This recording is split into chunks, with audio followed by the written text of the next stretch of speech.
Bom, pessoal, boa noite para todo mundo.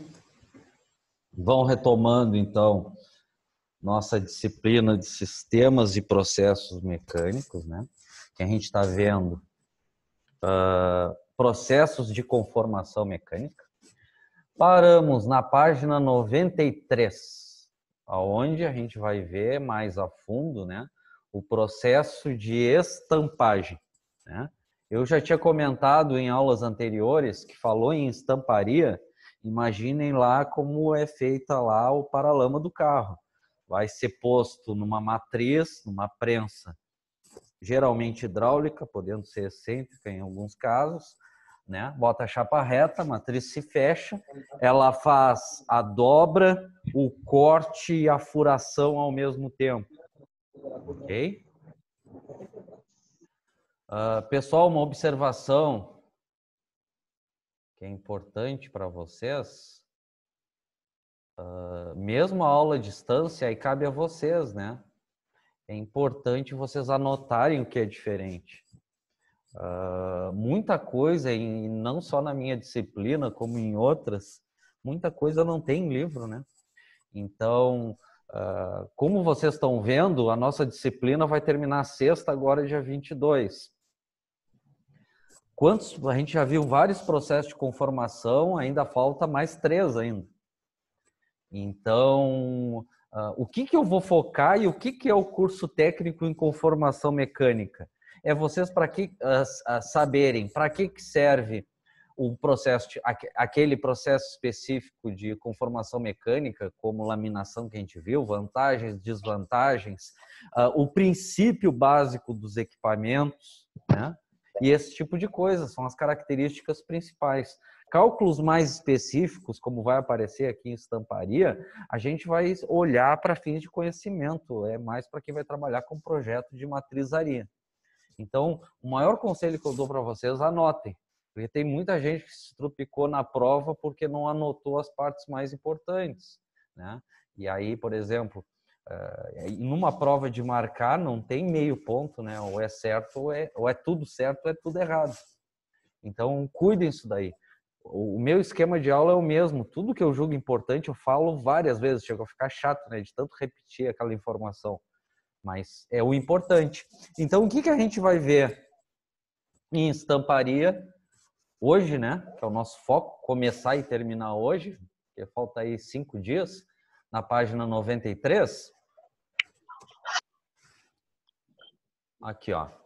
Nessa parte aqui, eu vou deixar minimizado, porque o Senna tinha dado a ideia semana passada e ficou bom, porque melhorou o vídeo, né? Minimizado. O que está mostrando aqui? É isso que a gente vai detalhar hoje. Aqui tem uma matriz, a parte inferior, estão me acompanhando? A parte superior, numa prensa hidráulica. Aí entra a chapa reta, ela desce, sobe e sai o quê? Portas de carro. O que ela está fazendo? Ela está conformando, dando forma à porta do carro, furando, como que a gente vai ver que é o importantíssimo de matrizaria. O quem fura numa matriz são os punções. Para que serve as molas na matriz? Para que serve as guias? Né? Assim como ela corta todo o redor da porta, né? E tira as rebarbas. Né? Então, a matrizaria vale o mesmo princípio do que eu tinha falado anteriormente, né? Geralmente em aço, ferramenta, passa por tratamento térmico, processo de fabricação de uma matriz geralmente é centro de usinagem, torno e fresadora ao mesmo tempo, né? E assim por diante. Então, são esses detalhes que a gente vocês têm que saber como técnicos, né? Não projetar uma matriz. Aí, caso vocês trabalhariam numa empresa que fabrica matrizaria e trabalharia no projeto, aí vocês vão ter noções, né? Que existe cálculos para isso. Então, aqui eu vou botar para rodar aqui só mostrando, né? Então, ó.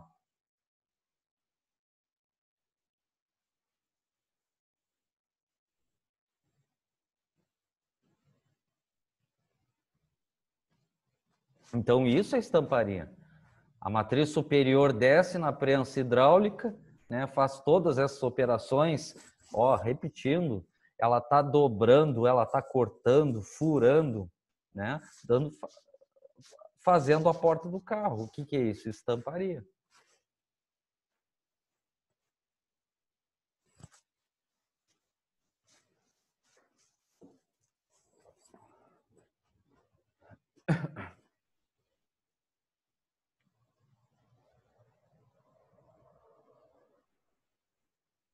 Aí vale o mesmo lembrete, né? Matrizaria só é interessante para empresas que fabrica muitas peças iguais, né? Nesse caso aqui, sei lá, centenas por dia, né? Porque uma matriz dessa, sei lá, pode custar 200, 500 mil reais, dependendo do porte. As mais comunzinhas que eu já vi que é empresa menor é 40, 50 mil reais.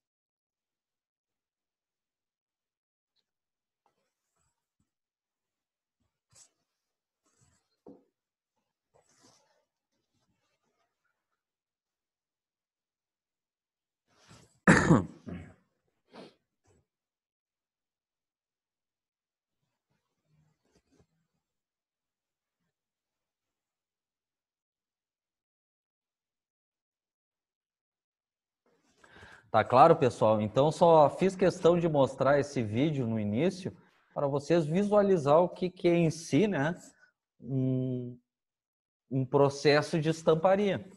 Essa aqui é de linha de produção. Tem empresas menores que eu vou mostrar outras ferramentas, tá? Então, é esses termos que eu digo para vocês. Aí cabe vocês anotar ou não. O que vocês têm que saber sendo técnicos é isso. O que é uma estamparia, as ferramentas mais utilizadas, as partes de uma matrizaria, que é o termo mais popular, né? Agora mesmo, módulo. O que é um módulo numa matriz, numa estamparia? A gente vai ver isso aí, função de módulo e assim por diante. Então, cuidem os termos, ok? Então, esse vídeo aqui a gente não precisa mais. Vamos voltar para a nossa apostila, vamos seguir o mesmo princípio. Vamos ver a parte básica conceitual e depois a gente vai aperfeiçoando. Então, estamparia, que é o que envolve o vídeo anterior. Por estampagem, entende-se o processo de fabricação pelo corte ou deformação de chapas, com a finalidade de obter peças com características geométricas próprias. Aí foi o caso que eu demonstrei ali da porta do carro.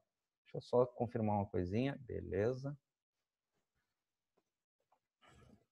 Definição. A estampagem é um processo de deformação plástica, que é a deformação utilizada para praticamente todos os processos, vamos dizer todos, né? Processos de conformação que a gente viu até o momento, para conformar uma peça. Emprega-se a estamparia para fabricar peças com paredes finas, feitas de chapas de diversos metais e ligas. Tá? Então, o mais comum é chapa fina, tá? O exemplo ali da parte da lataria do carro. O aço mais comum utilizado é o SAI 1020. Tá? Então, aqui está muito tosco, né? Mostra uma matriz simples, provavelmente ela está fazendo um furo, não dá para ver ela por dentro. A parte superior da matriz vai ser presa, né? Na parte superior ou da prensa hidráulica, quando é para grandes forças, grandes peças, né, peças maiores, ou prensa excêntrica, quando é peças menores para maior velocidade. Ok?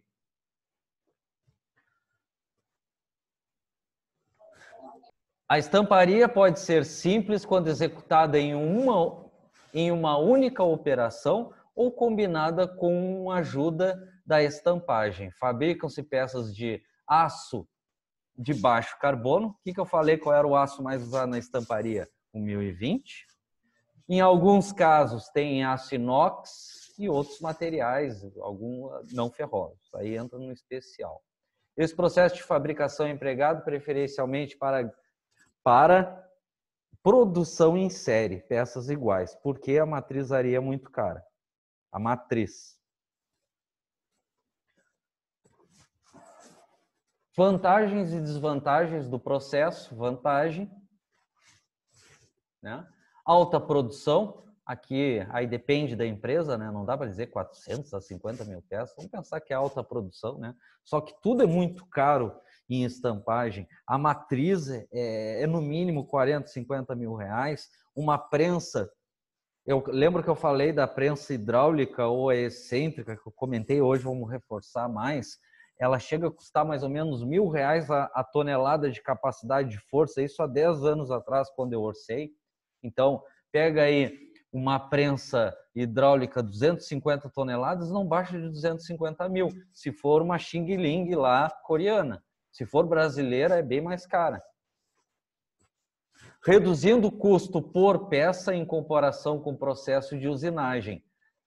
Claro, o custo vai ser menor, desde que produza muitas peças iguais. Aí vai ser vantajoso no custo.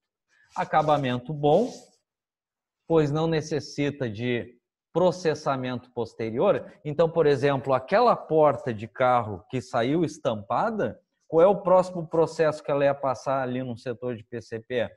Provavelmente um banho químico de limpeza para ir direto para a pintura depois. Porque se passar por uma granalha, vai marcar a chapa. Maior resistência das peças em comparação com outras obtidas por usinagem, em que são cortadas as fibras de laminação no metal. Então, o que a gente comentou, assim, de uma forma geral, nos processos de conformação mecânica? Muitos deles ocorrem por amassamento, né? Então, de certa forma, as moléculas se aproximam um pouco do aço. Então, aumenta um pouco a resistência mecânica, não aumenta ou diminui a dureza. As moléculas se aproximando no amassamento, aumenta a resistência mecânica. A usinagem não, que a gente viu em torneamento, ela tira material, não altera a propriedade do material.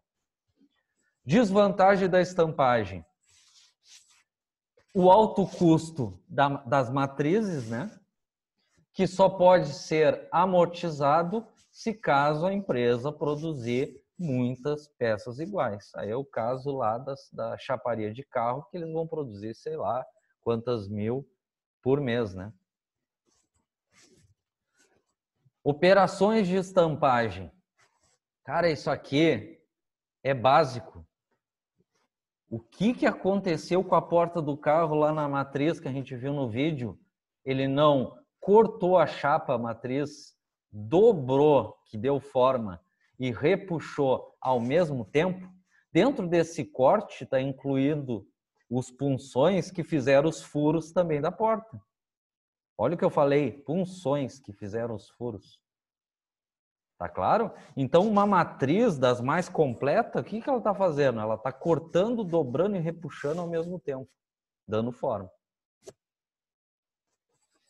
As operações são efetuadas a quente, a frio. Aquela máquina que estava fazendo a porta, qual era o tipo de trabalho que estava fazendo? Hein? A frio. A frio, não estava na temperatura ambiente?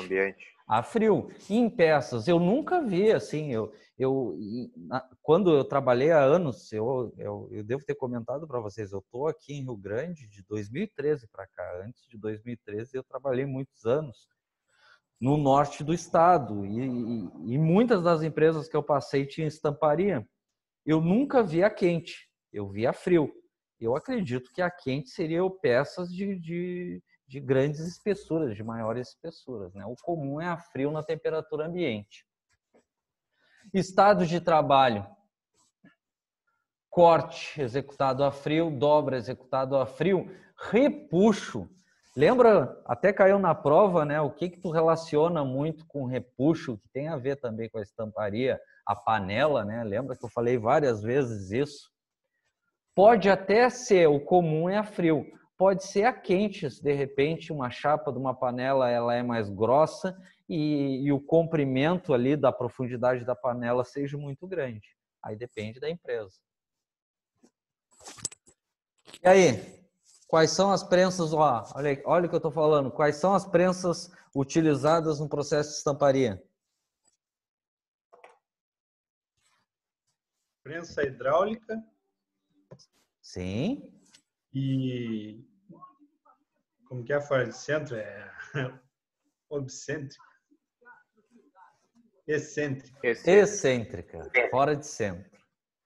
Ok? Qual é a mais usada das duas? Hidráulica.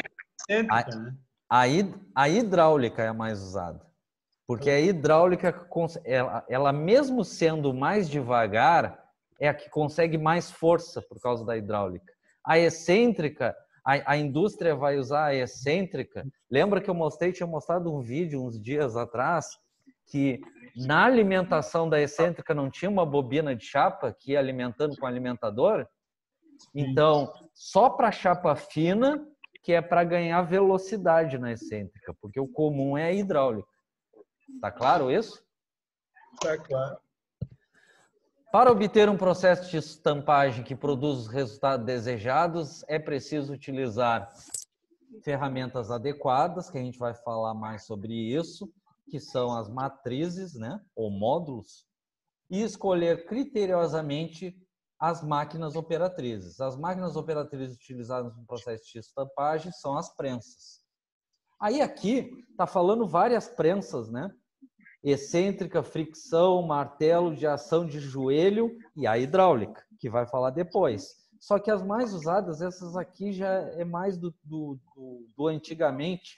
O usual é a hidráulica para força, que é a mais usada, mesmo sendo mais devagar e mais cara, e a excêntrica para aumento de velocidade de peças finas. Então aqui está demonstrando, aqui é uma de 100 anos atrás, acredito eu, aqui é uma excêntrica, né? Até correia, né? Nem se usa mais isso, né? Hoje a transmissão tudo por engrenagem. Então, ela vai ter aqui atrás um eixo excêntrico.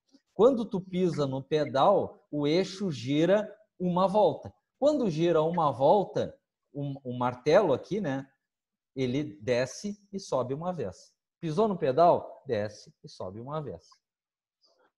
Ok? Ou, no caso que eu mostrei naquele vídeo que tinha a alimentação automática de bobina de chapa, ela é regulada, né, para ficar automática.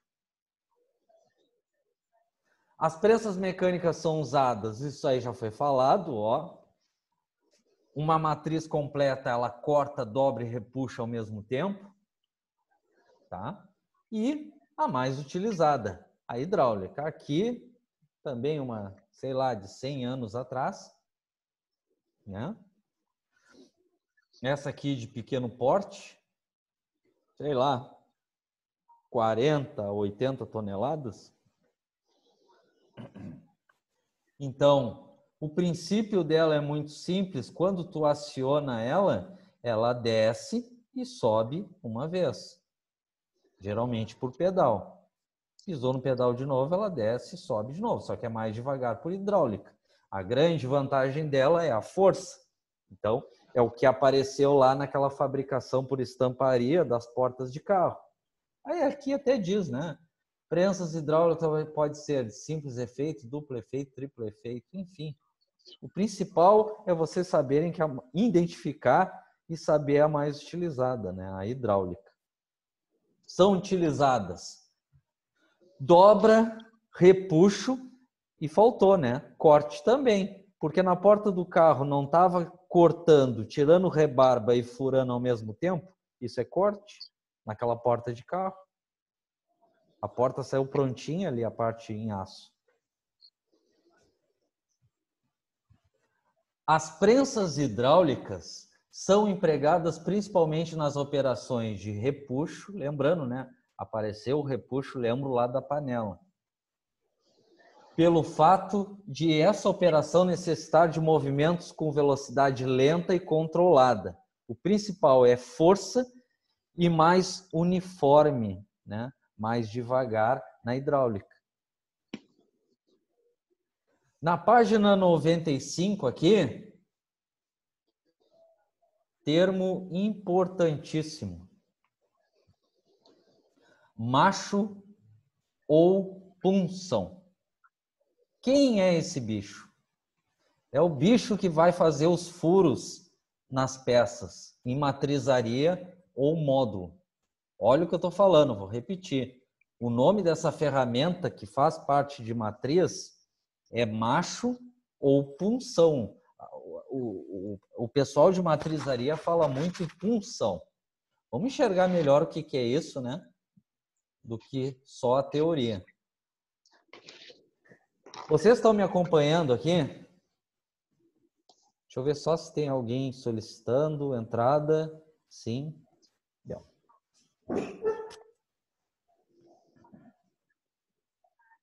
Então, vamos dar uma olhadinha aqui nessas imagens.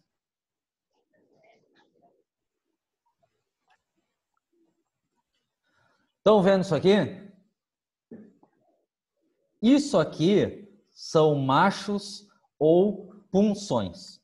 Eles vão ser de aço ferramenta de alta resistência e vão sofrer tratamento térmico. Eles têm que ser retificados para ter precisão na matrizaria. Então, a ponta da...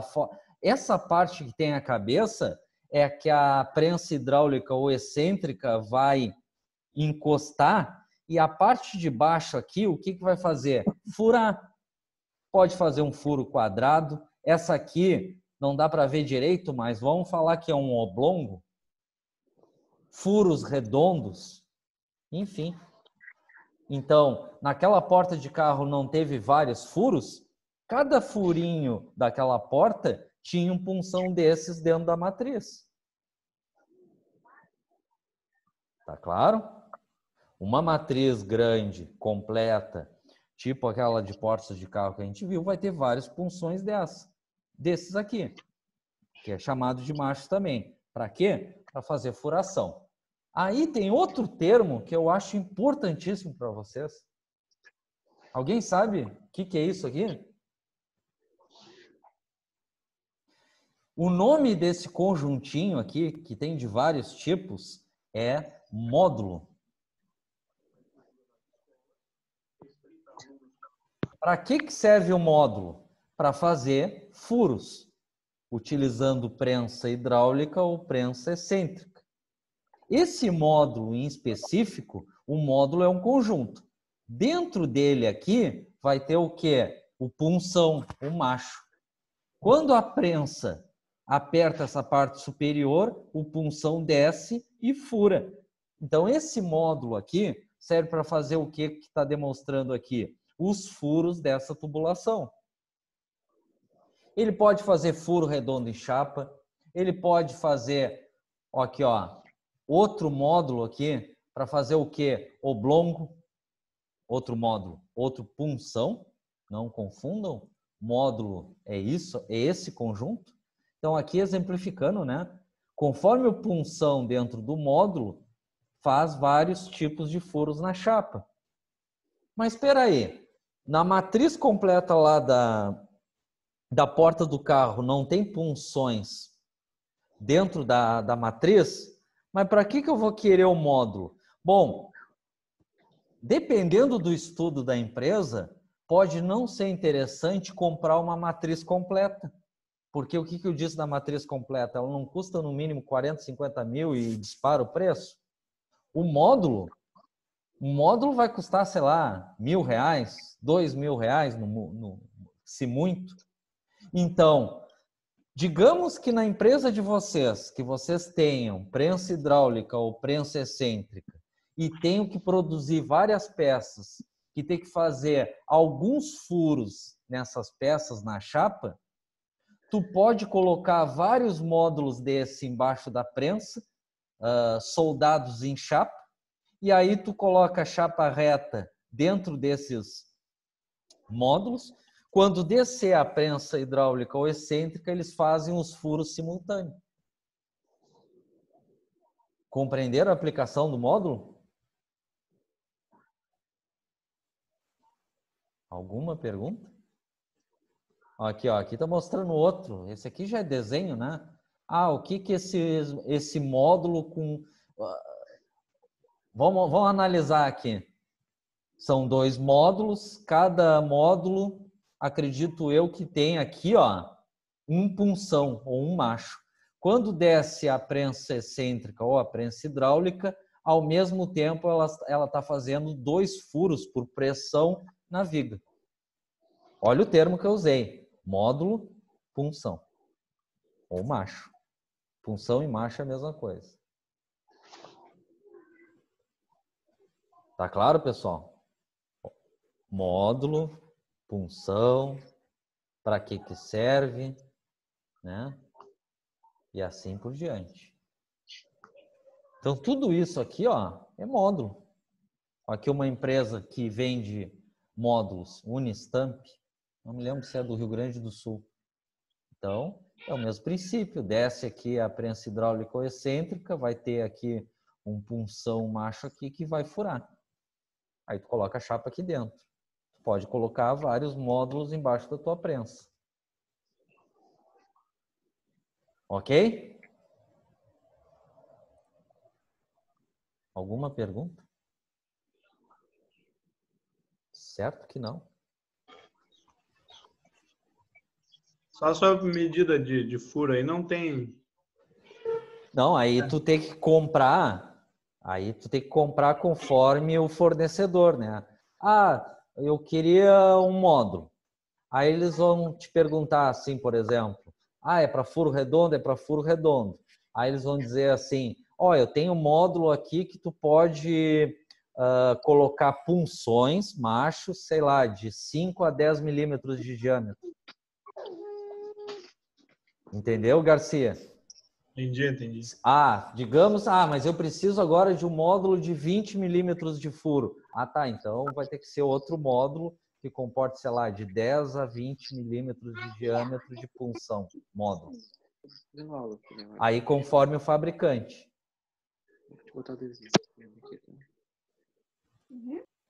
Ok? Olha, isso aqui é importantíssimo, hein? Estou finalizando essa parte.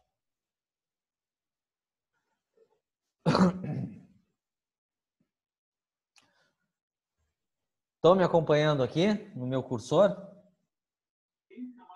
Sim. Aqui tem uma matriz, não interessa em si o que ela vai fabricar, né? O importante é que ela é feita em aço ferramenta, o mais comum, ela é fabricada usando o processo de usinagem por CNC, centro de usinagem, torno e fresador ao mesmo tempo.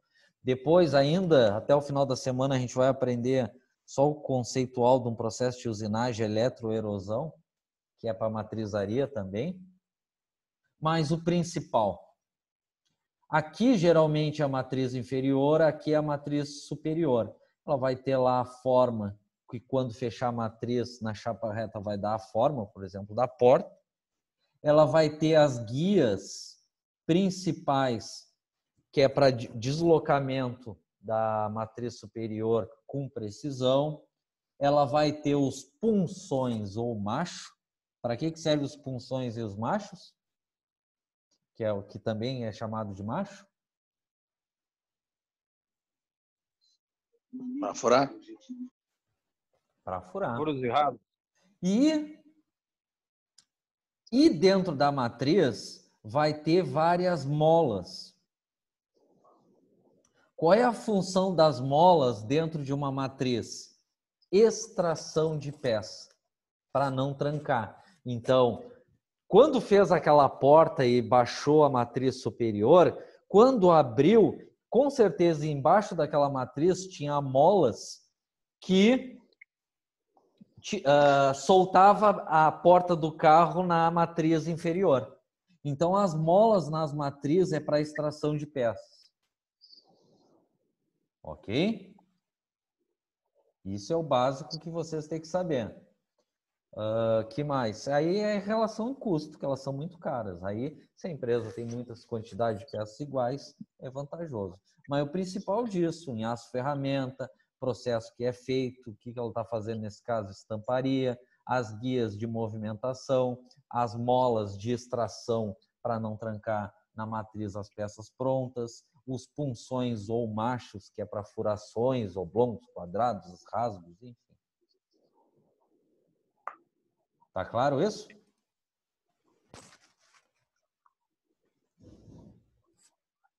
Então, voltando na nossa apostila, nós paramos aqui na página 95. Por isso que eu falei esse monte de coisa. Que ele está falando aqui, porcentagem de penetração do macho. Mas ninguém vai falar macho em matrizaria, eles vão falar punção. Para fazer o quê? A furação. Tá? Então, o que está dizendo nessa representação aqui? Vai ter punções, que é o que eu demonstrei para vocês, ou punções dentro das matrizes, como naquele exemplo na prensa hidráulica, na fabricação da porta do carro, ou em casos mais artesanais, em prensa excêntrica ou hidráulica, que tu vai usar módulos, que dentro dos módulos vai ter os machos ou punções para fazer furo, que para fazer poucos furos. Então, tu pode soldar aqueles módulos nas chapas. Então, desce punção, né? Vai ter uma parte inferior, tanto no módulo quanto na matriz, para guiar, né? o punção, e aí faz o corte faz o furo por cisalhamento. O que está dizendo aqui? Bom, eu acredito que é simples isso aqui. Ele está comparando aqui porcentualmente materiais, a peça, né? O material da peça que tu está furando, puncionando, né? Com punção, macho, né? Então, tu pega aqui alumínio, claro, 60% de penetração, ele é macio, né? É fácil de penetrar. Material macio é fácil de penetrar. Material mais duro, por exemplo, 1020, já reduziu 40% de penetração. Então, é mais difícil de fazer o furo com punção. Assim como o aço 1030 vai ser mais difícil ainda, porque ele tem mais carbono, né? Se tem mais carbono, ele é mais duro, então é mais difícil de furar. Agora eu falo uma informação importantíssima, que até caiu na prova e continua sendo importante. Qual é o material mais utilizado nas peças de estamparia?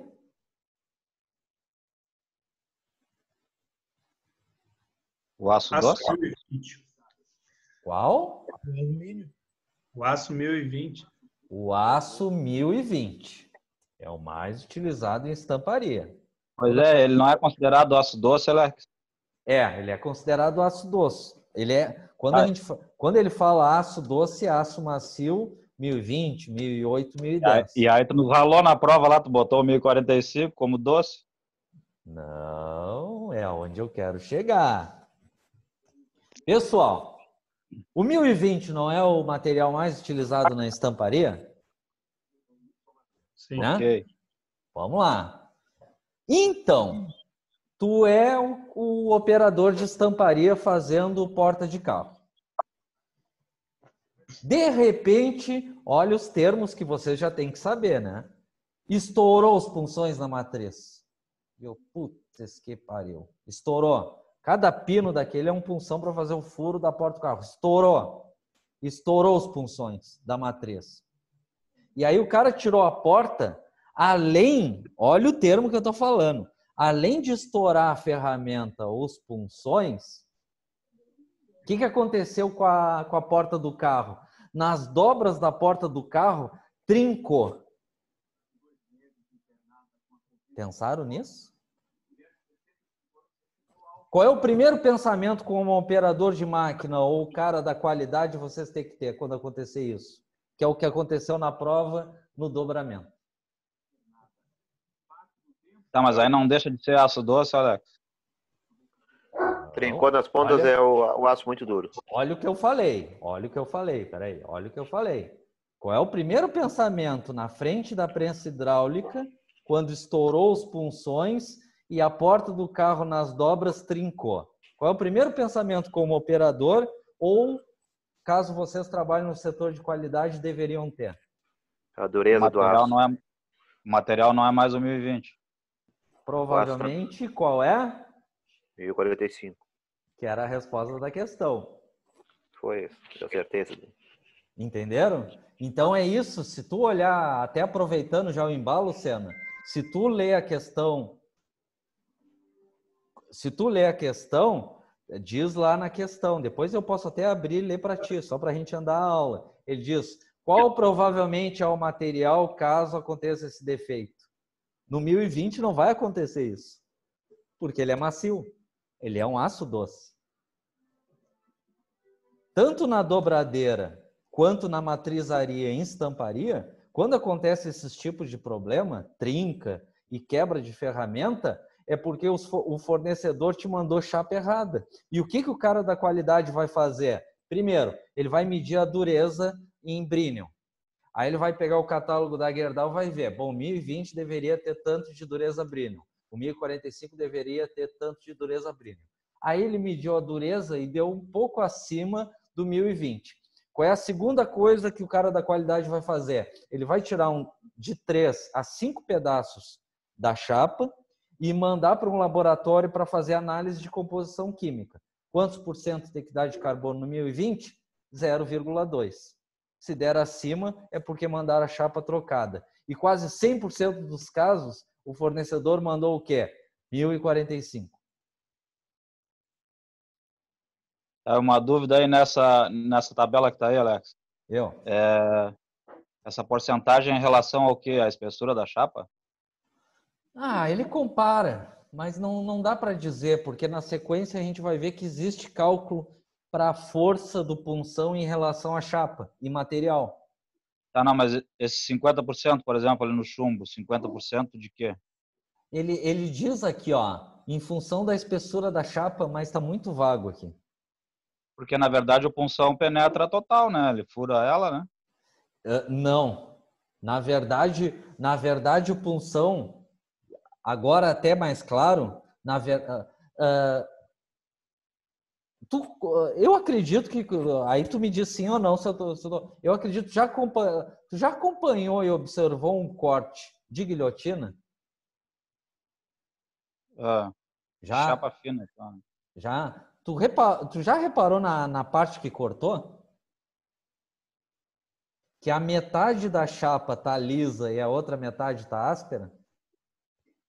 Fica até meio afiada ali, né? Fica tipo com um fio, né? Sim, porque o que acontece no cisalhamento, por isso que foi boa a tua observação. Eu acredito que é isso que eu vou falar agora. No cisalhamento que acontece nesses punções macho em estamparia, parte da chapa é cisalhada, né? E a outra ali é como se fosse comprimida. Então, acredito que é o que tu comentou. Para o chumbo, 50% desse corte em relação à espessura de chapa. Comparando, por exemplo, tu visualizando ali o corte da guilhotina, que tu repara bem, até vocês um dia quando observarem chapas que foram cortadas por guilhotina, vocês vão reparar que a metade do corte na altura ali da espessura é lisa e a outra metade é áspera. Porque ele não corta no... Claro, visualmente ele cortou tudo, mas na parte física do corte, parte ele tracionou, parte ele comprimiu. Então, acredito que é o que tu falou no início, Senna. Em relação, comparando assim com uma parte mais prática, o corte da guilhotina. Então, sei lá, chumbo, 50% da espessura. Mas vale o que eu falei no início, né? Quanto mais macio, mais fácil de cortar. Quanto mais duro, mais difícil de cortar. Ok? Ok.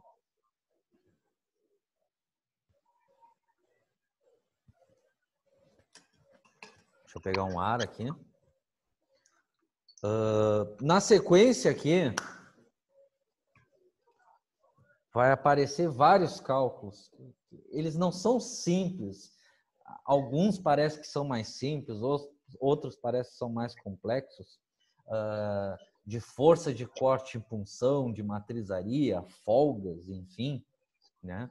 Para que serviria isso? Por exemplo, aqui no Rio Grande do Sul, no norte do estado, tem muitas empresas, até empresas pequenas, né, que fabricam matrizes, né? E antes de fabricar, porque o que acontecia? Eu nunca trabalhei numa empresa que fabrica matriz, mas eu convivia na época que eu trabalhava no norte do estado, porque o que acontecia? Eu projetava a peça lá no SolidWorks, né? Aí tinha aprovação lá da gerência, enfim, que o custo da peça estava aprovado, que ia virar produto na linha de produção. Então, a minha próxima etapa como setor de engenharia era acompanhar e encomendar as matrizes. Só que não era eu que projetava as matrizes, eu mandava o desenho, né? E aí, nessa empresa terceirizada, tinha um projetista da matriz que projetava conforme o desenho que eu mandava do produto. Por exemplo, matriz para injetora de plástico. Ok? Então, o que eu estou dizendo com tudo isso? Que esses cálculos vão servir caso vocês fossem esse projetista que projetasse, que recebesse o desenho de um cliente de uma peça, e aí vocês inventariam uma matriz e teriam que fazer esses cálculos necessários. Então, aqui, só por curiosidade, né, ele relaciona aqui a folga entre o macho punção e o furo que comporta ele na matriz, né? E um ângulo de inclinação ali, dessa relação ali entre tração e compressão no corte. Digamos que ele, de uma forma mais simples, ele realiza o corte. Lembra que eu falei da guilhotina agora há pouco? Aproximadamente na metade da distância da espessura da chapa, né? Então, ele relaciona aqui que esse ângulo, né, de deslocamento é a força aqui axial em relação ao furo, dividido pela força do macho. Tá? Deixa assim por enquanto para não confundir. Então, a força de corte máximo, que é a força do punção, por isso que esses termos é importante quando a gente fala isso, punção ao macho, né? Aí ele diz aqui que é a pressão que o macho está fazendo em relação à capacidade da máquina, vezes a espessura de chapa, vezes esse coeficiente K0, que ele é relacionado com a tensão de cisalhamento do material que tu está furando. Ok? Então, por exemplo, se é um aço 1020, tu olharia lá numa tabela da Gerdau e aí diria lá, tensão de escoamento, tantos kgf por centímetro quadrado. Tensão de ruptura, tantos kgf por centímetro quadrado. Qual das duas tensões que eu usaria? A de cisalhamento e a de formação, ou de deformação? De deformação é quando eu quero amassar alguma coisa. De ruptura é quando eu quero cortar. Nesse caso, então eu usaria a de ruptura. Ok? Aqui só repassando, né? Ele relaciona esse ângulo de corte. Tá? Então, aqui é só para a gente ter uma noção geral, né? Então, ele comenta aqui que deve existir uma folga. Não vou ler esse pedaço aqui para não ficar maçante. Entre o diâmetro do macho punção e o furo que vai guiar, né, esse punção. Ok? Aí ele faz um comentário aqui entre a folga desse punção. Considera-se folga de corte a folga existente entre o punção e o furo da matriz. A tolerância de corte, por sua vez, é a folga do corte total existente entre a punção e a matriz, ou seja, 2 vezes a folga de corte. Quando a folga é excessiva com aplicação errada, temos como consequência a peça com rebarba e abaulada. O que está dizendo? Folga demais, acontece isso. Rebarba e arredondamento, abaulado, ocasionando ainda a quebra dos punções ou machos delgados. Quando fala machos delgados, macho não é o punção, machos delgados é maior desgaste dos punções. Sem folga, com pouca folga, né, a estampagem de chapas de ferro traz as seguintes desvantagens. Encarecimento da ferramenta por sua difícil execução, maior desgaste do punção e da matriz, resultando pouca durabilidade da ferramenta. O punção, ele tem custo baixo, né? Que é o que a gente visualizou lá, o que seria esse punção. Em compensação, é problema desgastar demais a matriz, que a matriz é uma fortuna. É muito difícil mandar recalchutar uma matriz, né? Folgas aconselháveis. O que eu estou falando dessa parte aqui? Que tem que ter uma folga entre o punção e o furo da matriz que vai guiar ele. Tá? Aí, por exemplo, para fenolite e papel fibroso até espessura de 2 milímetros, a folga total de tolerância de corte é de 3% da espessura. Acima de 2 milímetros, a folga passa para 5% da espessura. Aqui é livro. Depois vai ter um exemplo de um cálculo simples. Tá? Para zinco e alumínio, na estampagem, a folga do punção em relação ao furo é de 3% da espessura. Para materiais mais duros, aqui, porra, ferro, eu estou deduzindo, eu nunca vi estampagem de ferro fundido, né? É complicado. Alumínio mais duro, latão e bronze fosforoso, a folga total varia de 5% a 9% da espessura. Tá? Daqui a pouco vai aparecer ali um cálculo simples, aí é curiosidade, tá? De relação de folga entre punção e furo de matriz. O que é aqui reforçando as operações da estampagem? Nas operações de furação, quem vai fazer isso na matriz ou no módulo?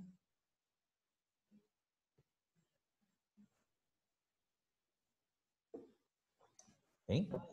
O pulsão? O punção ou macho. As dimensões da peça são as do macho ou punção. É o mesmo nome. O nome comum dele é punção, né? Consequentemente, a matriz ficará com uma folga de corte, que é o furo que vai guiar, né? Em produtos com precisão, considera-se o fechamento, isto é, a passagem com pressão do punção pelo produto até o instante de ruptura. Daí resulta o fato de a medida do furo da peça ser menor do que o diâmetro do punção. Aí entra a experiência da empresa em questão de precisão do produto final, né? Aí, à medida que os punções vão desgastando, a tendência é diminuir o furo das peças, né? Que é problema. Aí entra o setor de manutenção da estamparia. Operações de recorte, né? Nesse caso, as dimensões da peça serão as das matrizes, portanto, o macho ficará com a folga de corte. Em produtos com pressão, considera-se crescimento. O que ele fala aqui de crescimento? A passagem com pressão do produto pela matriz é adotado um valor de fechamento e crescimento igual a 0,03 por face de corte. Esse valor foi conseguido por meio de experiências. Aqui, o principal desse crescimento é que tanto na matriz, na parte fêmea, como na parte de furação dos machos, punções, tu tem que considerar que no desgaste, do caso do punção, vai diminuir a furação. Aí, dependendo da matriz, aumenta o tamanho da peça, à medida que se desgasta. Ok?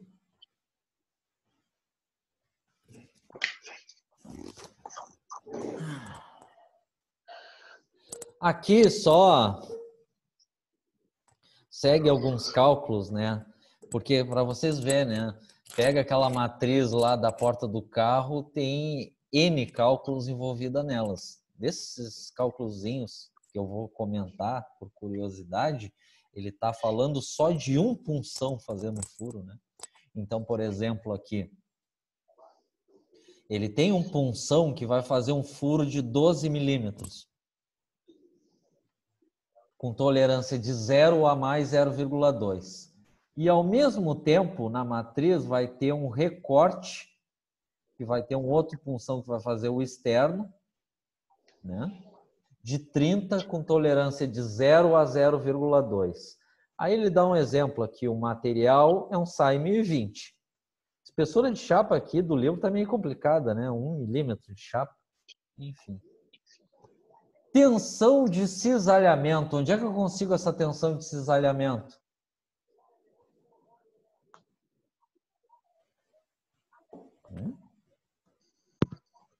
Quando tiver contraindo. Digamos assim, Rafael Garcia, tu tá fazendo um cálculo lá que tu precise da tensão de cisalhamento do 1020. Onde é que tu procuraria esse valor? Na tabela? Um exemplo? Um exemplo, Garcia, qualquer coisa, se eu estiver interrompendo, tu complementa. Numa tabela da Gerdau, tu vai ver lá materiais da Gerdau, que é onde ela dá garantia, se a matéria-prima vir da Gerdau, né? e vai dizer lá, aço 1020. Só que não vai aparecer tensão de cisalhamento, vai aparecer tensão de deformação, que é no amassamento, e tensão de ruptura. Quem é a tensão de ruptura? Não é a tensão que corta, ou seja, a mesma de cisalhamento. Ok? Aí aqui está dando um exemplo.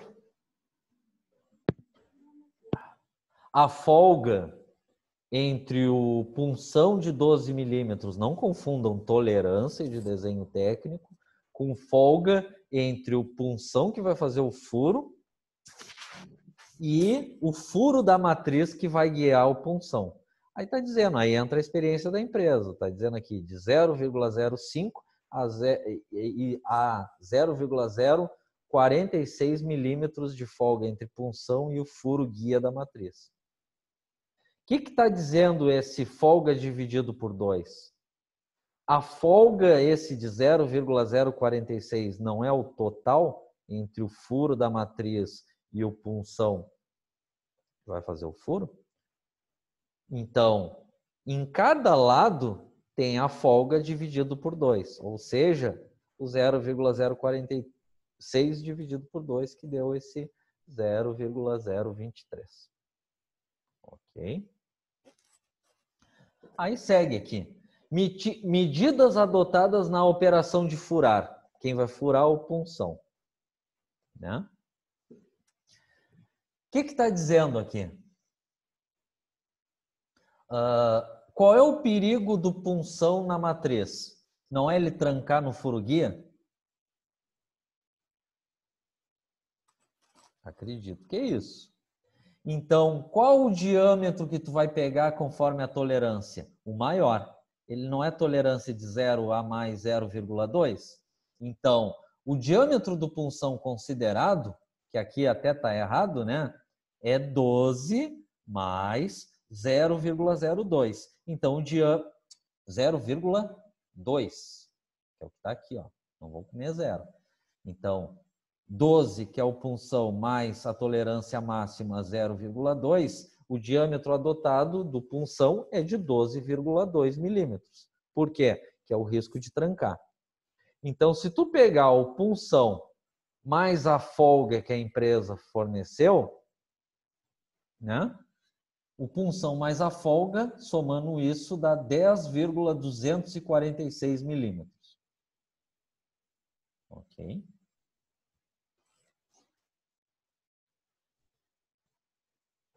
Não está errado aí, Alex? Não é 12,46?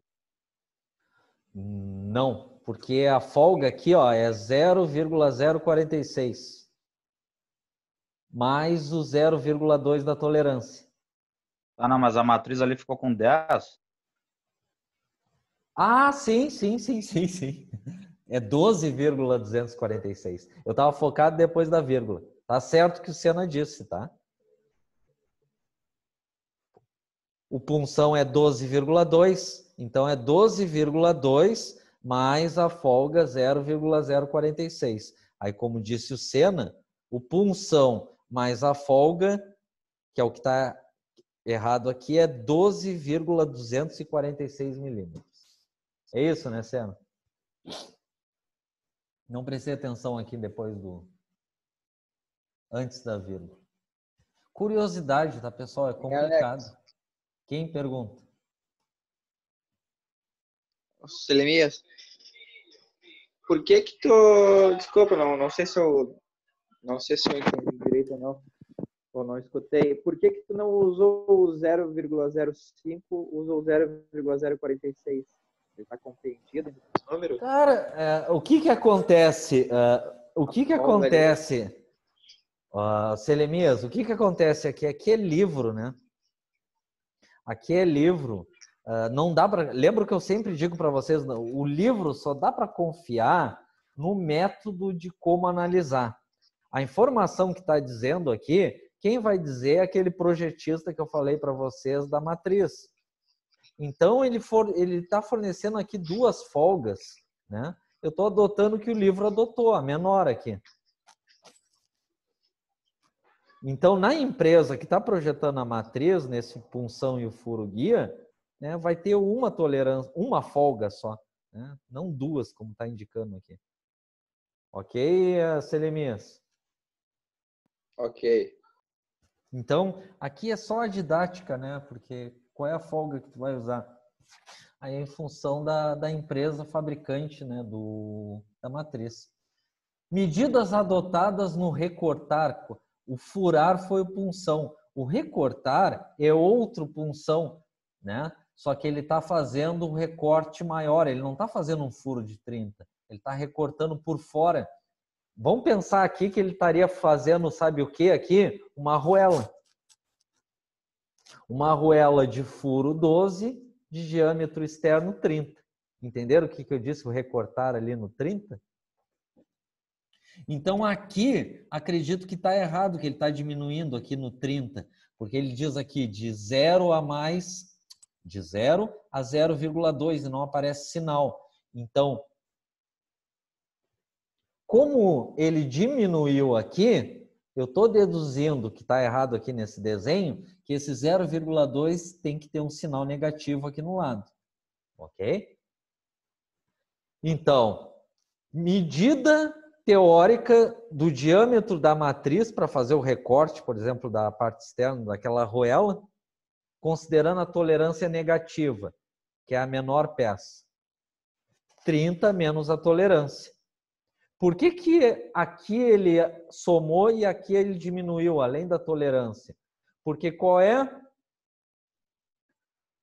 o perigo do punção para fazer o furo? É ele ser maior e trancar. Qual é o perigo de um punção e outro furo para fazer um recorte externo?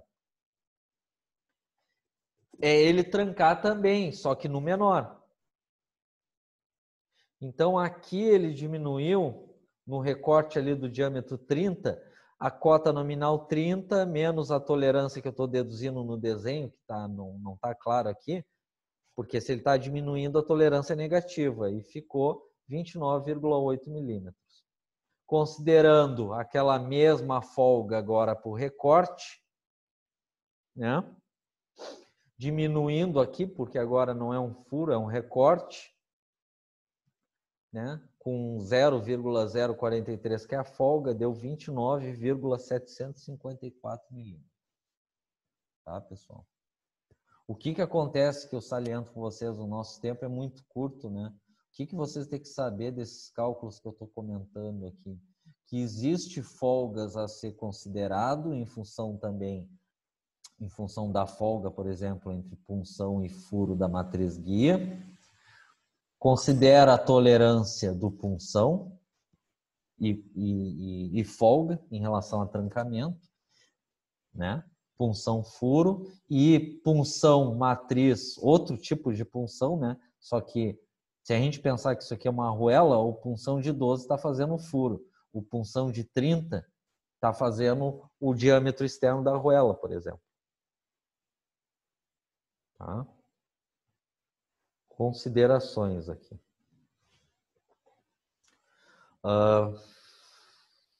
Vamos dar uma repassada na chamada. Bom, Adão tá aí. Bruno Freitas não veio. Carlos.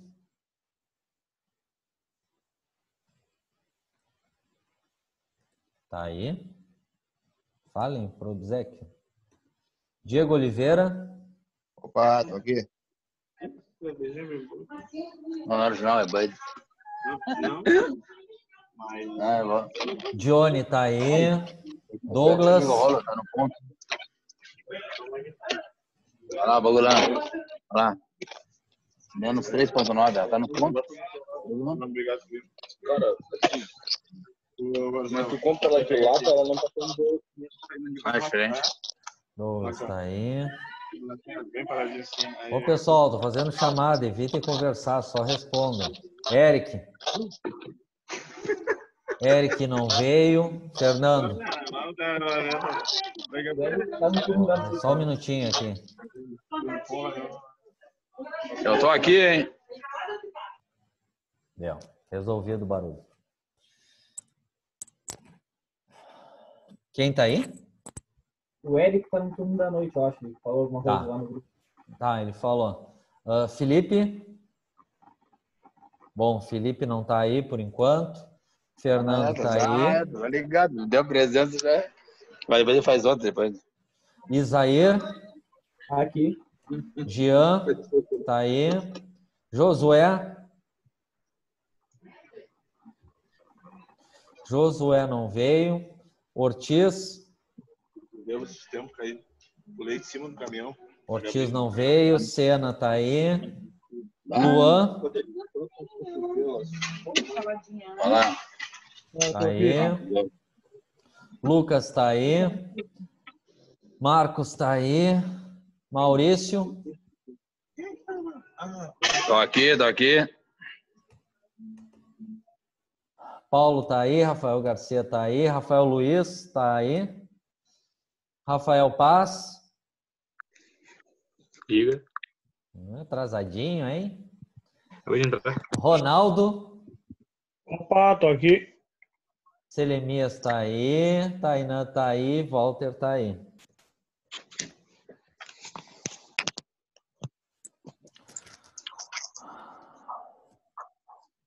Tá, pessoal? Então, antes agora a gente fazer o intervalo, cuidem os termos, isso aí é importante, né? Lembra que eu estou falando que é o foco da disciplina, é você saber os conceitos desse processo, os termos mais utilizados, os problemas que geralmente acontecem, né? Então, o maior conselho que eu dou para vocês é anotarem, né? E outra coisa, depois até no final da aula, quem quiser questionar alguma coisa sobre a prova, a gente pode até questionar, mas uma coisa que eu reparei, eu acho que, por exemplo, teve gente que achou que como era de marcar era mais simples e não prestaram atenção direito, né? Então, cuidem nesses detalhes, né? Ok? Mas se alguém tiver algum questionamento sobre a prova, mas pense bem antes de questionar. Lembra o que eu sempre digo, né? Não tem problema, eu posso demonstrar ali o que aconteceu. Ok? Vamos fazer um intervalo, então? Então, daqui uns 10, 15 minutinhos a gente já retoma. Ok? Até daqui a pouco.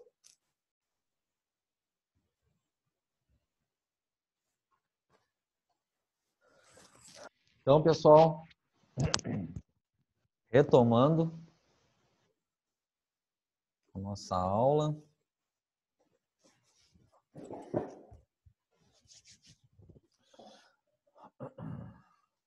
Paramos aqui na página 99. Continua falando aqui de uns cálculos. Eu só vou fazer comentários sobre eles, né? Porque se fosse fazer esses cálculos como se deveria, só para estamparia a gente precisaria aí de uns 4 dias, pelo menos, né? Aí vale o que eu falei para vocês. O principal é ver a parte conceitual. Ângulo de saída alfa no furo da matriz. O que está dizendo aqui? O punção que vai fazer o furo em cada parte da matriz ou módulo, né? Ele vai ser cilíndrico. Mas na matriz não é um furo cilíndrico, ele é um furo cônico, né? Para facilitar o corte. Então aqui que fala da matriz é o furo guia da matriz do punção, né? Que tem que ter uma inclinação, né? Aí aqui comenta, né? Furo da matriz deve ser, na verdade é cônico, né? Com altura mínima de 0, essa parte cônica quer dizer, de 2 milímetros de latão, ou 2 vezes a espessura de chapa, porém nunca superior a 6 milímetros, tá? Então, inclinação furo cônico do furo guia da matriz, aí só tem uma partezinha cilíndrica, né? Que ele chama aqui de talão, que eu acredito, se eu não me engano isso aqui, se não me falha a memória, é como se fosse uma bucha, como se fosse uma espécie, claro, é outro material, né? Como se fosse uma bucha de bronze, que à medida que desgasta, né, na passagem lá do punção, na manutenção eles trocam, né, o anel, essa espécie de bucha, que é só essa parte cilíndrica aqui. Então está dizendo que tem que ter uma inclinação aqui para a saída do punção, né, para evitar trancamento em torno aqui de 30 minutos de inclinação. O que é 30 minutos em grau de inclinação é a metade de 1 grau. Aí é livre, tá? Aqui fala, só comentário também, que em tempos a matriz tem que sofrer retificação, afiação dessas partes, né? Para facilitar o corte entre punção e furo guia da matriz. Né? Aqui fala algumas inclinações de furo guia da matriz em relação à espessura de chapa. Curiosidade. Tá? Quem vai dizer isso é quem projetou a matriz. O que está falando aqui? Aí aqui é mais específico ainda, né? Ele tem que calcular aqui por trigonometria tangente essa distância aqui, porque o furo guia da matriz não está inclinado em 30 minutos, meio grau. Se considerar a espessura daquele furo de 4 milímetros, profundidade daquele furo, né? Quanto que eu tenho que deslocar aqui, por exemplo, para considerar na retificação a fiação, né?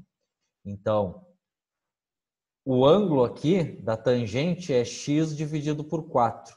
Isolando x, ele teria aqui, se a gente falar de fins mais práticos, né, inclinar na retificação para conseguir esse ângulo do furo de 0,034 milímetros, né? Que é 4 vezes a tangente de meio grau. Curiosidade, tá?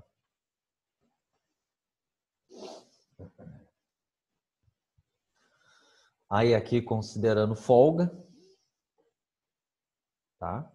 Então por isso que eu estou passando mais batido ali, é só curiosidade, aí entra em especialização de matrizaria. O furo guia da matriz vai ter que ter uma inclinação, aí teria um cálculozinho ali para ver deslocamento de retificação, afiação. Estudo de tira. Aqui é um pouquinho complexo e tem alguns atalhos para facilitar a vida de vocês. Todo mundo está me ouvindo, né? Sim. O que acontece? Isso acontece em estamparia, que é o nosso foco principal. Acontece em corte CNC de plasma, para quem já acompanhou. E em corte a laser de chapa de 3 metros. Né? Quando tu vai produzir várias peças, digamos que na estamparia está produzindo essa peça em uma chapa inteira, o que está dizendo aqui? Que tu tem que deixar o mais próximo possível cada peça para aproveitar o máximo possível de chapa para ter menor desperdício. Não é isso?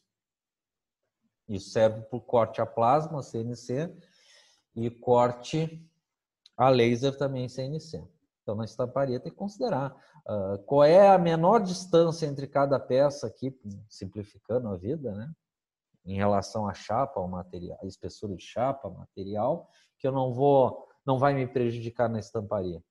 Então, existe alguns cálculos em relação a isso. Aqui, para peça reta, aqui o que está dizendo que caso fosse inclinar, tu aproveitaria mais a chapa, enfim. Aí entraria ali no setor de PCP, de linha de produção, reaproveitamento. Isso aqui, geralmente, são valores tabelados de estamparia, né? Um que eu já acompanhei, programadores de plasma CNC e laser CNC, eles têm um software, porque o que acontece? No meu caso lá, eu fazia os desenhos da peça e o setor de PCP me solicitava o DWG. O que é o DWG? É só o formato plano da peça. Então, eu passava para eles o arquivo do DWG da peça, que vamos considerar que é esse formato aqui, e os programadores eles tinham um software que ia jogando esses formatos na chapa, até aproveitar tudo. E a distância entre uma peça e outra? O próprio software já tinha a medida ajustada, então ele já posicionava. A única coisa que os programadores, além de utilizar o software, era colocar na melhor posição da chapa para aproveitar quase 100% da chapa. Ok? Aí aqui fala, né? as separações de um produto, né? Para aproveitamento de chapa, por exemplo, uma estamparia, que eu falei, que se aplica também em plasma, o conceito, né? E corte a laser, né? Então, aqui vai ter distâncias consideradas, como aqui o X, que é a distância entre uma peça e outra no comprimento de chapa, o T nas abas da chapa, né? E assim por diante. Ok? Aí aqui é livro, né? É complicado. Se eu pegar aqui, nessa peça aqui em estamparia, o X. Se eu usar uma chapa, espessura de chapa 3 milímetros, o X é de aproximadamente, sei lá, 1,75 milímetros. Mas não é tão simples aí. Será que vale esses 1,75 milímetros de distância entre cada peça para o 1020? Para um alumínio?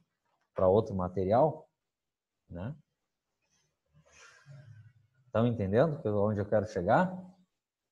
Aí entra a experiência da empresa de matrizaria para considerar a deformação, para que não estrague a peça. Tem que ter uma distância mínima aqui, entre cada peça e entre abas, para acontecer a estamparia. Ok? Alguma pergunta até o momento?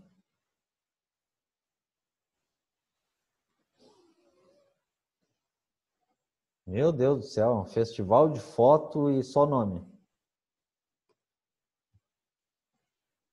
Aí depois vão me perguntar por que eu dei errado numa questão. Aí eu já vou dar a resposta, porque eu falei em aula. Pessoal, página 103. Olha, o Paulo está presente, né? Aí, Paulo, hein? Pessoal, na página 103. Cara, isso aqui é só para complicar a nossa vida. O que acontece aqui, só para vocês terem uma noção aqui nesse desenho. O nosso assunto que a gente está falando de estamparia agora é distâncias entre peças na estamparia, né, para não danificar a peça e o maior aproveitamento da chapa. Né? Tu pode, dependendo se é vantajoso ou não, deixar reto, como essa imagem, ou inclinado. Né? O que está dizendo aqui? Que para achar uma determinada distância entre peças, por exemplo, esse I, eu vou ter que fazer uma série de cálculos de trigonometria só para achar a distância entre cada peça na chapa e aproveitar toda ela. Ok? Curiosidade, aí quando é peça inclinada na chapa, exemplo, isso aqui, você tem que fazer um cálculo de trigonometria para achar a distância, por exemplo, entre peças e entre aba, porque a distância está inclinada. Ok? Aí aqui dizendo, né? O que provavelmente está fazendo aqui? Provavelmente está fazendo estamparia em matriz, numa prensa excêntrica com chapa em bobina. Né? À medida que está desbobinando a chapa, que está vindo essa tira, a matriz desce e sobe, fez um T. Desce e sobe, mais um T. Desce e sobe, mais um T. E aí, na alimentação da bobina da chapa na prensa excêntrica, tu tem que informar ali para o alimentador o passo, que é entre cada peça. E aí, como está inclinado aqui nessa tira, tem que fazer um cálculo trigonométrico também. Ok? É o que está dizendo aqui. O que é aqui, ó? Primeiro avanço. Fez um cálculo trigonométrico, que é a distância inclinada, e achou lá 47,5. É o deslocamento da chapa para fazer o segundo T, que é a próxima descida e subida da matriz da prensa excêntrica, por exemplo. Aí aqui, por exemplo, se eu tenho uma tira, sei lá, de tantos metros, quantas peças eu consigo produzir naquela tira? Aí deu um exemplo aqui que ele conseguiu, dependendo do comprimento, conseguir 1.850 peças. Ok? Eu estou simplificando, tá, pessoal? Porque se eu detalhar isso aqui, para vocês fixar isso aqui, teria que fazer vários exercícios, aí é o que eu disse. Só em matrizaria, para estamparia, ia ser uns 4, 5 dias só para isso. Aí aqui informando as distâncias, né? Entre cada peça, entre abas, enfim.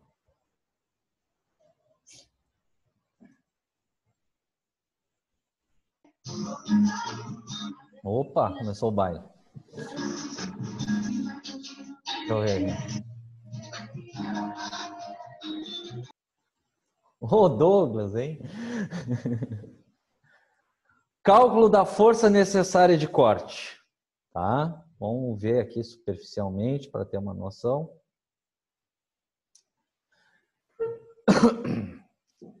Eu comentei antes do intervalo sobre isso, do exemplo mais simples, né? O exemplo mais simples dentro de uma matriz é aquele punção macho redondo, né? Que vai fazer um furo numa chapa, né? Por módulo ou parte da matriz. Então, a força, por exemplo, necessária do punção ou da matriz ali que está fazendo um recorte, né? É o perímetro do que está sendo cortado. Se for redondo, o perímetro do círculo. Se for uma peça de formato complexo, assim por diante.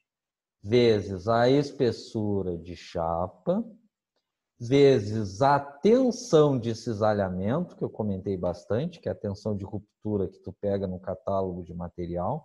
O SAI 1020 tem tensão de ruptura tanto, tabelado, joga aqui. Claro, porque se for uma chapa 1020, tem uma resistência ao corte. Se for uma chapa, sei lá, de alumínio, é mais fácil de furar e assim por diante.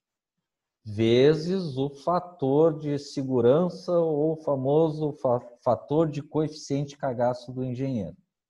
Tá? Isso aqui é livro e eu discordo, esse 1,2. Só por curiosidade, tá? Isso aí, se um dia vocês fazerem engenharia, vocês vão entender o que eu vou comentar. Mas, por exemplo, tem um fator lá que na engenharia se calcula, que é para ver se a peça vai resistir ou não. Na teoria, abaixo de 1 não resiste. Acima de 1 resiste. Quanto mais ser maior que 1, sei lá, 2, 3, 4, 5, mais grossa é as peças. Se eu usar, por exemplo, 2, quer dizer que a chapa é mais grossa, ou algo assim. Então, se o abaixo de 1 estraga a peça, o perfeito seria 1, que é a peça mais fina que resiste. Só que o 1 é uma NASA da vida que eles fazem ao extremo a engenharia. O comum da indústria do fator de segurança, que é esse coeficiente de cagaço, é usar de 2,5 a 3. Tá? Mas, resumindo, quem vai definir esse número aqui? É a empresa que está projetando a matriz. Tá? Simplificando, a força que o punção vai fazer é o perímetro do que ele vai furar ou recortar, a espessura de chapa, a tensão em função do material, que é um valor tabelado que vocês pegam na tabela da Gerdau, vezes esse 1,2 que a gente seguiu nesse livro.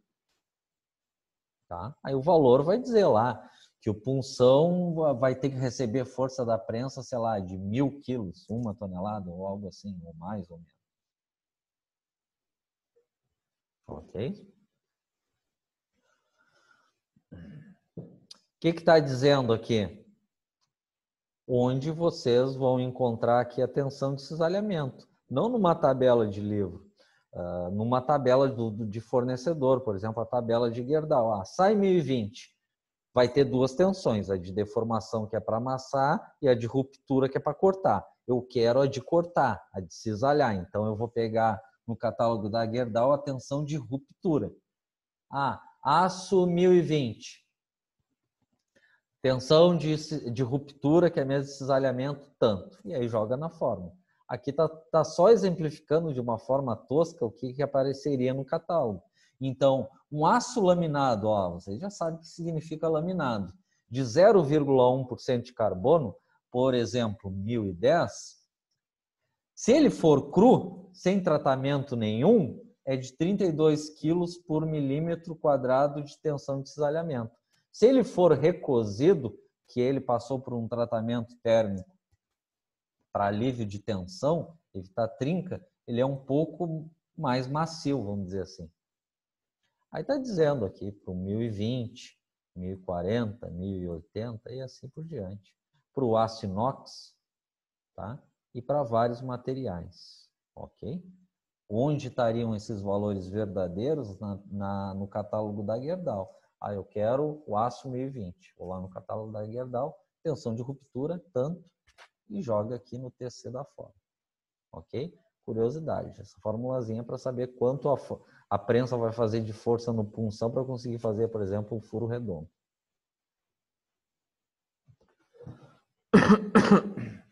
Aqui, outros materiais, tá? E aí aqui deu um exemplo louco, né? Vou explicar de forma genérica. Eu dei o exemplo de fazer o furo redondo. Qual é a força que a matriz vai fazer para fazer esse recorte aqui? Né? Então,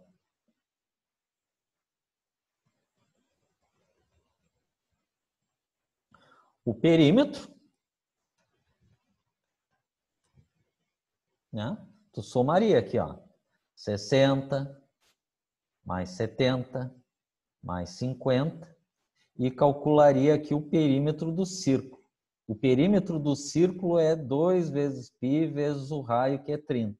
Só que não é uma volta completa, é 3/4 de volta.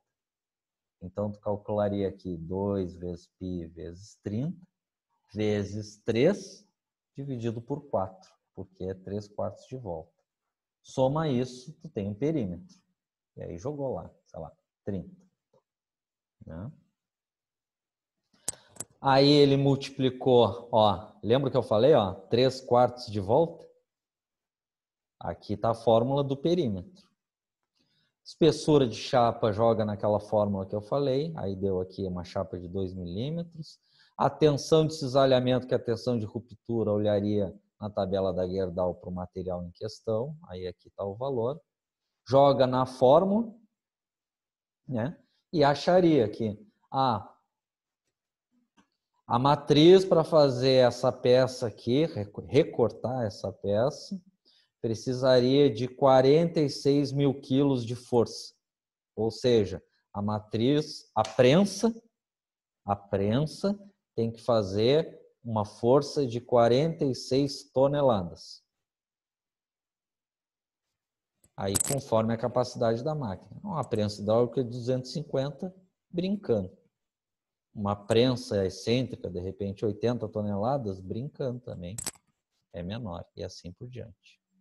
Compreenderam aqui o princípio só? Né? Para achar a força necessária para a matriz ou para a punção para fazer furo ou recorte. Ok? Aqui só comentando sobre esforço de corte, né? Então, tem vários. O que está demonstrando nessa imagem aqui? A gente não tem como detalhar, que, como eu disse, o tempo é muito curto, né? Aqui está demonstrando a ponta de um punção que vai fazer o furo. Ele tem vários formatos. Ele pode ter esse formato inclinado, para quê? Para facilitar o corte. Como ele pode ter esse formato aqui em U. Facilita o corte também. Cada um tem uma aplicação. O que vocês têm que tirar de conhecimento aqui, né?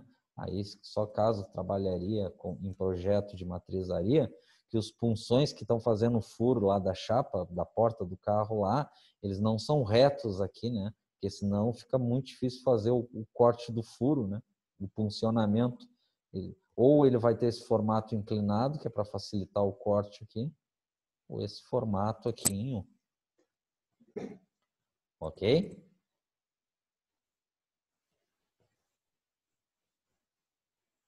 Aí ele até aqui faz uns cálculos, né, indicando que se ter essa inclinação de ponta do punção, lembra que no primeiro caso, não, esse aqui é o redondo, né? Então não vou comparar. Ele está comparando, mas está meio estranho. Tá, vamos comparar. Quando ele fez esse recorte, eu não preciso de, no mínimo, de capacidade de máquina de 46 toneladas.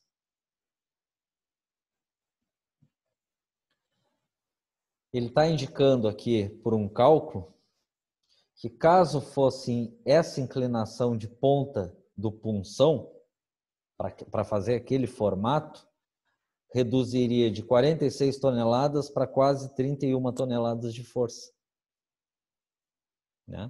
Com essa inclinação. Ok? Curiosidade.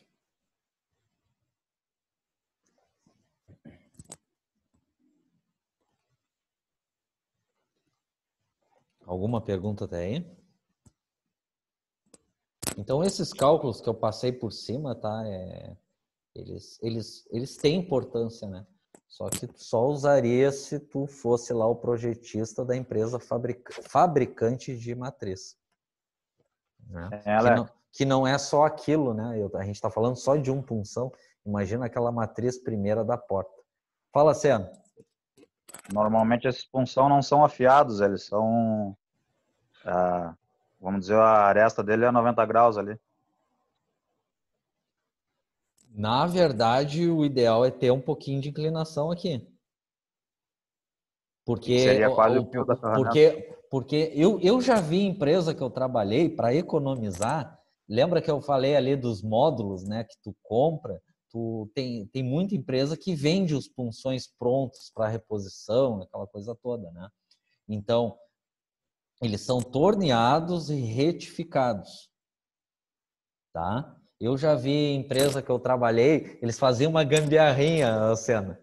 Eles, quando estouravam os punções por causa das chapa 1045 que vinha misturado, né? O setor de manutenção, eu não me lembro que aço que eles usavam nos punções. Eles torneavam os punções, né? E eles faziam um esquema, cara, que eles usavam uns tocos de madeira que davam um acabamento de retificado. Que era uma gambiarrinha que eles faziam.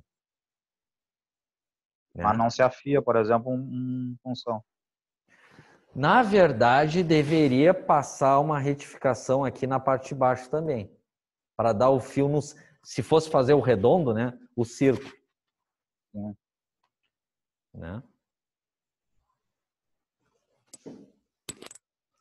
Operações de estampagem, tá? Ela vai fazer inúmeras operações, mas enfim, vamos de uma forma geral lembrar lá daquela porta de carro que demonstrou lá no primeiro vídeo. Aquela mesma matriz está cortando a porta, como os punções estão fazendo os furos, está fazendo as dobras, embutindo e repuxando, dando forma à chapa.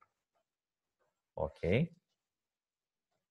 Aqui não vou ler porque aí já fica subentendido que a gente comentou aqui.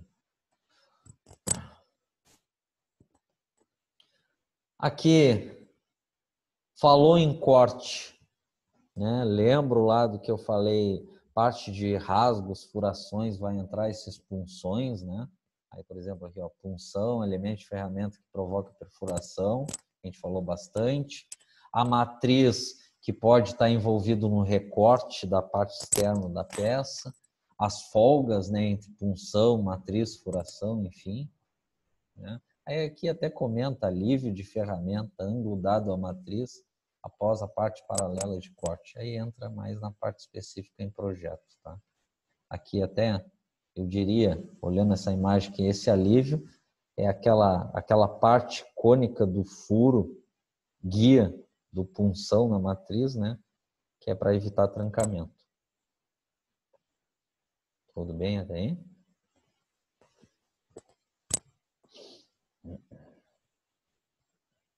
Aqui na parte de furação.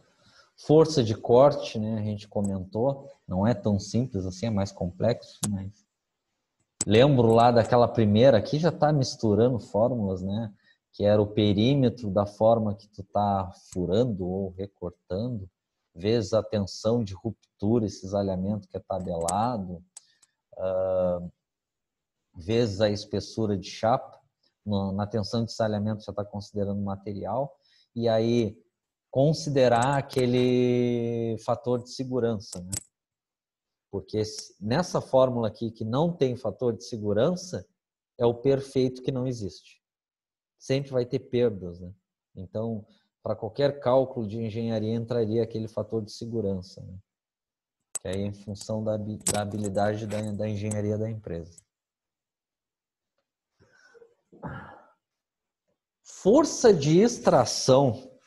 Não, vocês têm que saber que existe um cálculo, né, de extração de peça. Quem extrai as peças dentro de uma matriz quando ela se abre?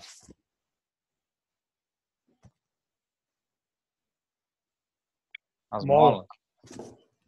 Então, no projeto, aqui ó, acionadas por molas, no projeto de uma matriz, aí o bicho papão, eu me lembro na engenharia a gente fez cálculos de dimensionamento de mola, é enjoado pra caramba, né? Chegava a ser 2, 3 folhas de caderno, né? Então, tu tem um cálculo para te saber, que não é simples, que está demonstrando aqui, né? De a força necessária que a mola de compressão vai agir ali na matriz para ter força suficiente para retirar a peça, para soltar a peça da matriz inferior. Ok? Aqui um cálculozinho aqui de trabalho requerido para cortar. Não é tão interessante, né? De repente, para projetar a máquina inteira, a matriz inteira para ver em relação à capacidade da prensa hidráulica ou excêntrica, né?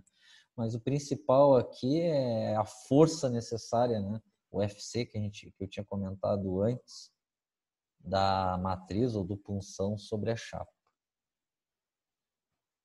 Ok?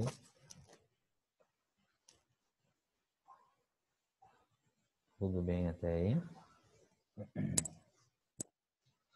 Aqui só um exemplo que eu comentei, até mostrei algumas imagens de matrizes, né? A matriz superior e inferior, né? Vai ter pinos guias para uma se movimentar com precisão em relação à outra, né? Vai ter as molas de extração da peça, assim como os punções de furação.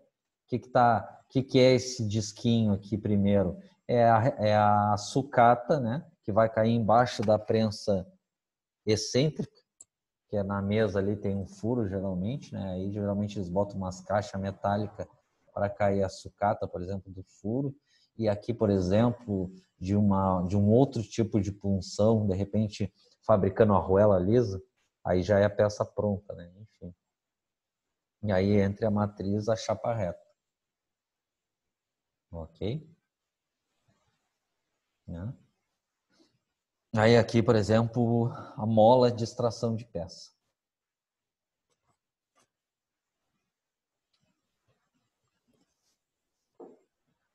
Repuxo. Quando eu falar de repuxo, o que tem que vir na cabeça de vocês? Hein? Panela. Panela. É o exemplo, acho que mais clássico. Panela. Então, o repuxo, vamos dizer assim, é um tipo de estamparia. Só que ele é mais enjoado, né? porque a matriz vai repuxando. O que eles vão fazer? Eles vão colocar uma chapa reta em disco, que é projetado, que é o planificado, né? E aí vai entrar a matriz superior, que é uma espécie de punção que vai repuxando até o dimensionamento, por exemplo, da panela. Ok? Aqui só exemplificando de uma forma genérica o repuxo. E aí embaixo da matriz inferior teria lá as molas para extração da panela. Ok? Claro, no repuxo é bem mais enjoado, né? Porque para dar algum problema aqui de trinca, de problema de acabamento, é um tapa. Até de encruamento do material sobre a matriz. Resumindo, é o repuxo. Aí aqui até comenta, mas não é prático. O que é o desenvolvimento mesmo na conformação mecânica? Planificado ou peça reta? Planificado ou peça reta. Então ele até comenta aqui, algumas dicas de cálculo de fazer o planificado para um repuxo. Querem uma dica que serve até para dobradeira de precisão? Se eu fizesse esse desenho aqui no SolidWorks, ele tem uma barra de ferramentas lá que é chaparia, né? Eu usava o blank reto aqui em qualquer dimensão que eu acharia e colocaria dobras ou repuxo, que ele ia dobrando ou repuxando a chapa no software. Então ele tem um ícone no software que é aberto, dobrado, aberto, dobrado. Ou seja, ele te fornece dobrado ou repuxado, ou dobrado ou planificado reto, né? E para o repuxo ele dá para fazer a mesma coisa. Então, na prática, no setor de engenharia, ninguém vai calcular isso. Eles vão usar o software, o Solid ou o ProE, né? Eles vão desenhar o blank que chama, né? No recurso de ferramenta do Solid de chaparia. E aí, o mais comum dobra, ou nesse caso, repuxo, né? Que é o termo que vocês estão aprendendo. E aí vai ter um ícone do software lá, que é a chapa reta, que é o planificado. E aí ele te dá todas as dimensões. Ok? Que aí é complicado, né? Aqui ele diz... raio de curvatura.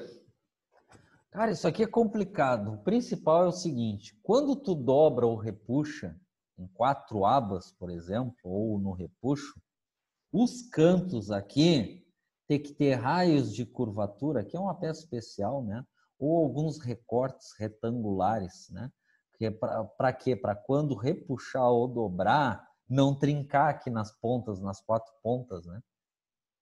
Então tem vários tipos que eu comentei, a curvatura convexa, côncava, uns cortezinhos retangular. Então, qual é a maior dica que eu digo para vocês? No próprio software de desenho, por exemplo, no Solid e no ProE, que tu consegue o planificado, né? Tu só vai dimensionando conforme o material e o tamanho da tua peça, ele tem o recurso também de tu escolher o tipo de recorte de canto.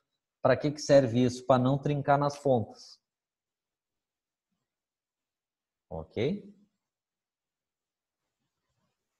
Curiosidade aqui. Aí aqui fala um pouco aqui de força necessária da prensa em relação ao embutimento, tá? A gente não precisa entrar em detalhes aqui, que é mais enjoadinho, mas o que vocês têm que saber aqui? É mais complicado e exige mais força do que a estamparia convencional, por exemplo, lá da porta, porque além do esforço maior da máquina, né, no repuxo ali da panela, ela segura mais na ferramenta. Ok? Aí comenta aqui um pouco também que o que vocês têm que saber é que existem, né, folgas ali entre punção, furações, guias de matriz e assim por diante. Aí comenta aqui na página 119 que o embutimento, por exemplo, vamos simplificar, né? Por exemplo, da panela pode ser feito em mais de uma etapa. Ok?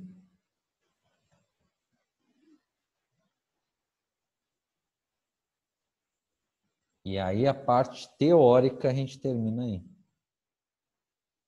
Então, qual é a minha ideia, pessoal? Já são quase 9 horas. Segurem aí que daqui a pouco eu vou dar uma repassada relâmpago aqui na chamada. A ideia de hoje, como eu disse, o nosso tempo é curto, era falar as partes mais conceituais e os termos mais usados em estamparia, né? Para que serve aquela coisa toda. Aí comentei ali sobre os cálculos, que vocês têm que ter uma noção, né? Que é mais para projeto, enfim. Diego Oliveira, fala, Diego. Ah, não, só para te avisar, se tu... a minha bateria tá acabando aqui, caso tu me chame, eu não Tá. respondo aí. Tranquilo. Tá? Então, amanhã na primeira hora, a gente vai ver um vídeo sobre estamparia, que é para encerrar a estamparia, e a gente vai começar um outro processo. Aí amanhã eu informo vocês, a gente não vai seguir nessa página aqui, a gente vai seguir em outra, porque tem 2 processos mais importantes que essa parte da apostila, né? Que agora falta só 4 dias e ainda tem 2 processos importantíssimos, tá? Então amanhã a gente vai ver um vídeo para encerrar a estamparia e vamos ver um desses processos. Ok? Vamos repassar aqui a chamada para encerrar essa parte. Só vou falar quem está com falta, tá? Então, Bruno Freitas não veio, o Bruno Soares, o Danley Diego Nunes não veio, o Eric não veio, Felipe não veio, Felipe, Idenilson não veio, Jefferson não veio, Josué não veio, Leandro Ortiz não veio, Neroci e Patrick não vieram, assim como tal de Rigoberto, nem sei se o nome do cara é esse, mas que me passaram.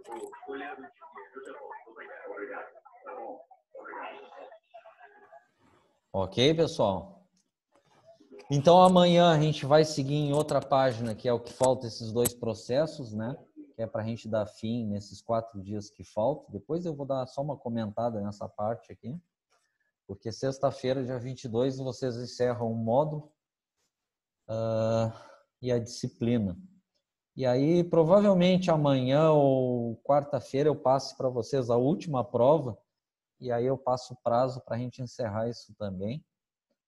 E se ninguém tem nenhuma pergunta, quem quiser perguntar alguma coisa sobre a primeira prova, pode aproveitar agora o momento, senão a gente pode encerrar a aula de hoje. Alex. Quem pergunta? Sena. Fala. É uma pergunta meio que em relação à prova e com essa que tu deu hoje. Por exemplo, aí o repuxo é um processo de conformação mecânica ou ele está dentro da estamparia? A estamparia que é o processo. O processo é estamparia. Tá, e a calandragem, por exemplo, ela não é um processo de dobramento? Não, ele é um processo de curvamento. Se tu vê lá na aula, se tu vê, aí serve para todo mundo naquela questão da prova. Se tu vê o que eu falei na aula e lembra do vídeo, qualquer coisa, revê o vídeo do telecurso de dobramento. Ele classifica, naquela parte de dobra, ele usa 2 classificações, dobramento e curvamento. Dobramento é dobradeira, curvamento que se aplica à chapa, que eu mostrei em outros vídeos também, e tubulação é calandragem. Aí é outro processo de conformação, então. Sim, cada processo que a gente viu, laminação, trefilação, incluindo estampagem, calandragem e dobramento, são processos de conformação mecânica. Ok? Mas qualquer coisa confirma, dá uma olhadinha no vídeo, mas eu tenho certeza, mas dá uma olhadinha. Que eu procurei, por exemplo, pela apostila ali e não falava sobre a calandragem como um processo de conformação, né? Não, mas o que eu fiz na aula de dobramento? Eu salientei a calandragem, porque tem muita gente que não conhece a calandragem, né? Aí eu mostrei vídeo da máquina e no próprio vídeo do telecurso separou as duas. Dobramento e curvamento. Ok. Feito, pessoal. Alguém tem mais alguma pergunta? Terminamos por hoje, então? Mais ou menos parecido. Hein? Pessoal, Tranquilo. se alguém tiver alguma pergunta, pode perguntar. Então, sobre a matéria, até sobre a prova. Só que analisem bem, é o caso que eu falei agora da calandra. Na aula mesmo foi salientado isso, e se vocês olharem a aula de dobramento, tanto é que no vídeo do telecurso separou o dobramento da calandragem. Eles são semelhantes, mas o nome é diferente.